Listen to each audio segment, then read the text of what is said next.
15 kilo தாரு முத்தனை 5 தாரு 1 2 இப்படியா இந்த காம்பில் கொடுங்க 3 இது 15 கிலோ கூட வருமே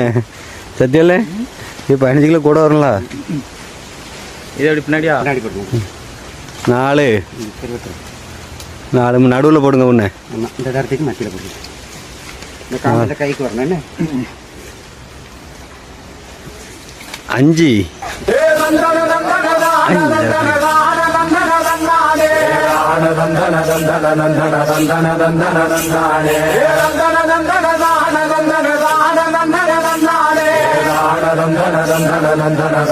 Nandana